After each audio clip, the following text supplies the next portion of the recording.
ఈ రోజు ఒక రైతు పడుతున్న కష్టాన్ని మీ అందరికీ కూడా తెలియచేయడానికి నేనైతే ముందుకు వచ్చానండి. చూడండి, రైతు ఎంతో శ్రమించి తన చెమట రక్తంలో ధారపోసి మనందరి కోసం కూడా ఎంతో శ్రమిస్తూ ఉంటాడండి. అటువంటి రైతుల్ని చాలా మంది అయితే చిన్న చూపు చూస్తున్నారండి.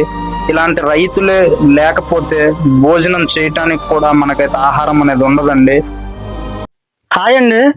మరి చూడండి, వేల ఎకరాలు అనమాట, వందల ఎకరాలు అయితే కాదండి, వేల ఎకరాలు. ఇక్కడ మీరు చూడొచ్చు, కొండ చివరి నుంచి ఇక్కడ వరకు మీరు చూడొచ్చండి. మొత్తం అంతా కూడా దున్నటం అయితే జరిగిందండి. పత్తి పిక్కల కోసం అయితే, వర్షం కోసం రైతు అయితే ఎదురు చూస్తున్నాడండి. కానీ వర్షాలు అనేవి లేవు. 2 తెలుగు రాష్ట్రాల్లో కూడా కరువు అనేది ఉద్రిక్తం అవుతుందని మరి చాలా మంది అయితే చెప్తున్నారండి. అది ఎంతవరకు నిజమో మనకు తెలియదు. కింద సంవత్సరం అయితే ఈ టైంలో పత్తి పిక్కలు అనేవి నాటేసి వర్షాలు అనేవి బాగా కురిసేవండి. కాకపోతే ఇప్పుడు చూసినట్లయితే చూడండి, ఇదంతా కూడా ఈ నేలంతా కూడా దుక్కు దున్నడం అయితే అయ్యింది. దుక్కు దున్నేసిన తర్వాత ఇలాగే పిక్కలేయకుండా ఇలాగే ఉండిపోయింది. చూడండి, తీవ్రమైన ఎండలు అనమాట. మండు టెండల్లో మేమైతే ఇప్పుడు ఈ చుట్టుపక్కల ఉన్న లొకేషన్ అయితే కవర్ చేయాలని వచ్చామండి. చూడొచ్చు, మీరు ఎక్కడ చూసినా సరే పత్తి పిక్కలు అయితే ఇంకా నాటలేదండి. చూడండి ఫ్రెండ్స్, మరి ఎక్కడ చూసినా సరే చూడండి, మొత్తం కూడా భూమి అంతా కూడా ఖాళీగా ఉందండి.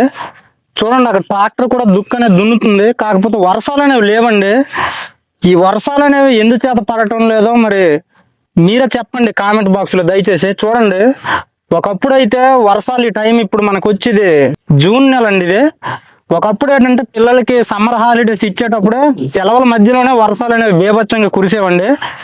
కానీ జూన్ ఎండింగ్ అయితే వచ్చేసాం, కానీ ఇంకా వర్షాలు అనేవి లేవండి. రైతులు కూడా చాలా స్ట్రగుల్ అవుతున్నారు. ఇంకా విత్తనాలు కూడా వేయలేదు.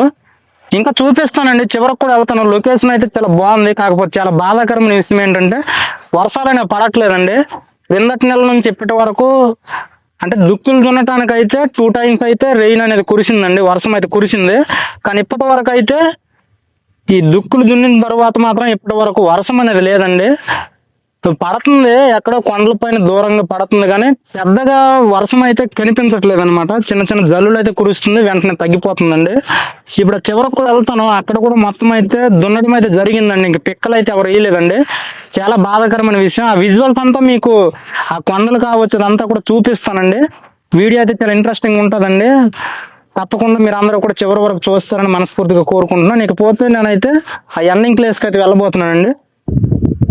మరి చూడండి, ఇదిగోండి, ఇదంతా కూడా చెరువు, అంటే ఉపాధి హామీ పనికి సంబంధించిన చెరువు అండి.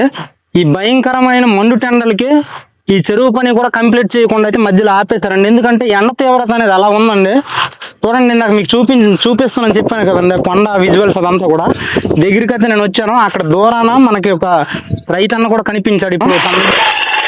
మరి చూడండి, బాబాయ్ గారు అయితే దుక్కునైతే దున్నుతున్నారనమాట. చూడండి, ఒకప్పుడుతో పోల్చుకుంటే ట్రాక్టర్లతో దున్నేవాళ్ళనమాట. సింగిల్ గా ఏంటంటే చాలా సేవ్ అవుతుందండి, డీజిల్ ఖర్చులు కూడా చాలా మేరకు తగ్గుతాయి. చూడండి, వీళ్ళందరూ కూడా వర్షాలతో అంటే వర్షం పైన డిపెండ్ అయ్యి వర్షం పడితే పిక్కలనే నాటుకోవచ్చు అని చెప్పి చూడండి ఎంత శ్రమించి అయితే దుక్కు అయితే దున్నుతున్నారండి.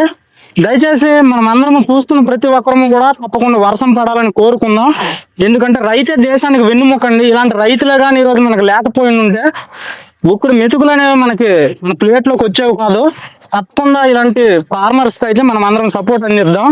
నిజంగా ఇలాంటి రైతులను చూసేటప్పుడు చాలా మరి బాధ అనేది ఉంటది అనమాట. ఎందుకంటే ఎంతో కష్టంతో వీళ్ళైతే పండిస్తుంటారండి పంటలు, కానీ మార్కెట్ లో సరైన ధరలు పలుకక దళారులే పెద్ద మొత్తంలో వీరిపైన అధికారం చెలాయించి వీళ్ళ దగ్గరేమో తక్కువ డబ్బులకి అయితే వాళ్ళు తీసుకుని వాళ్ళు మార్కెట్లో ఏమో భారీగా రేట్లు అయితే పెంచేస్తుంటారండి. ఆహార ధాన్యాలకు కావచ్చు, మరి వీళ్ళు పండించే పంటలకు కావచ్చు. చూడండి ఎంత శ్రమించి అయితే మరి ఇందాక నుంచి మేము అక్కడ నుంచి బైక్ అయితే పక్కన పార్కింగ్ చేసి ఆ ప్లేస్ నుంచి చూస్తున్నప్పటి నుంచి పెద్ద ఇదిగోండి మొత్తం అయితే దున్నడం జరిగిందండి. మీరు చూడొచ్చండి, చూస్తున్నారు కదా, మొత్తం కూడా తను అక్కడ దున్నాడు అనమాట ఆ యంత్రం సహాయంతో.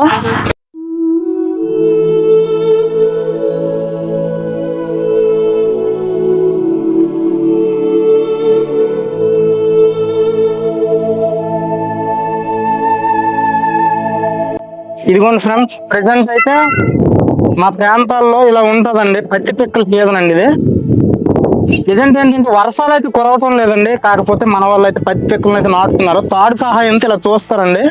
ఈ లెవెల్ చూసుకుని పిక్కలు అయితే వరాసగా నాటుతారు. అంటే పత్తిని పండించేటప్పుడు మీరు కూడా చూసుంటారు. ఇప్పుడు చివరి వరకు వెళ్ళి మన వాళ్ళతో కూడా వీలైతే మాట్లాడించి మీకు అయితే మేతనైతే సేవ్ చేస్తానండి. రైట్. మరి మరి మబ్బు కాస్తుంది, మరి వాన పడటం లేదు, ఏది పడటం లేదు. అలాగే ఈ దున్నని గుడ్లు కూడా అలాగే ఎండిపోతున్నాయి చూడు. రేట్ చాకు అలా కూడికేయడమే, పండితే పండకపోతలేదు. వింటున్నారు కదండి రైతు చెప్పే బాధను అయితే మీరు, రైతు తన బాధ అయితే వ్యక్తపరుస్తున్నాడు, మీరు వింటున్నారు కదండి. సగం మంది ఊడిస్తే సగం మంది లేదు. మరి ఎక్కడి నుంచి అని వచ్చారు? మీది సొంతూరు? గాజులు కూడా కొండపైన, కొండ పక్కన. సుమారుగా 3 కిలోమీటర్ల నుంచి వచ్చి అయితే ఈ యొక్క భూమిని అయితే వీళ్ళు సాగు చేస్తున్నారండి. అమ్మగారు కూడా చూడొచ్చు అక్కడ, మీరు పిక్కలను అయితే నాటుతున్నారు. వీళ్ళందరూ కూడా వర్షం కోసం ఎంతో ఆశపడుతున్నారండి. కానీ కిందటి నెల నుంచి కాదు, ఈ నెల కావచ్చు, ఈ నెల అయితే ఇంకా చివరి దశకు వచ్చేస్తుంది. కానీ వర్షాలు అయితే పెద్దగా కురవట్లేదండి. మొన్నటి వర్షాలకైతే దుక్కులు అయితే దున్నారు, దుక్కులు అయితే కంప్లీట్ అయ్యాయి. ఎండిపోయింది, మళ్ళా చూడండి మరలా ఎండిపోయింది అనమాట. మరి ఆ పదును అనేది మొత్తం కూడా ఆవిరైపోవడం జరిగింది. దయచేసి మనం అందరం వర్షం పడాలని కోరుకుందాం. ఈ రోజు ఎండకు భయించి కౌడలే చూడండి, ఇప్పుడు చల్లగా ఉడిస్తున్నాం. ఇప్పుడు వర్షాలు పడే ఈ టైంలో భయంకరమైన ఎండలండి. ప్రకృతి అయితే మరి చూడండి ఎలా మారిపోతుంది, మీరు చూడొచ్చండి వాతావరణం అనేది. మరి మన రైతన్న చూడండి ఇక్కడ పిక్కలను అయితే నాటుతున్నారు, చాలా బాగుందండి. కాకపోతే బాధాకరమైన విషయం ఏంటంటే చినుకు అనేది లేదనమాట, వర్షాలు అనేవి లేవు. మరి మొత్తం నాటేశారా పిక్కలు? పైనుంచి నాటలేదు. ఎండకే ఈ రోజు నుంచి పిక్కలు నాట, ఎండకే మరి ఊళ్ళే మంచిది. ఇంతవరకు వీడియో చూశారు కదండి, ఒక రైతు ఎంత కష్టపడి పంటలను పండిస్తున్నాడో మీ అందరికీ కూడా ఈ వీడియోలో నేనైతే చూపించడం జరిగిందండి. కానీ అదే రైతుని చాలా మంది చులకనగా తక్కువ అంచనా వేస్తూ ఉంటారండి. దయచేసి అలాంటి వాళ్ళకి నేను చెప్పేది ఒకటేనండి, ఈరోజు రైతు అనేవాడు లేకపోతే ప్లేట్లోకి భోజనం కూడా రాదండి. అంతేకాదు వస్త్రాల నుంచి వివిధ రకాలైనటువంటి మన అవసరాలన్నీ తీర్చుకుంటున్నామంటే రైతు ఉండటం వల్లేనండి.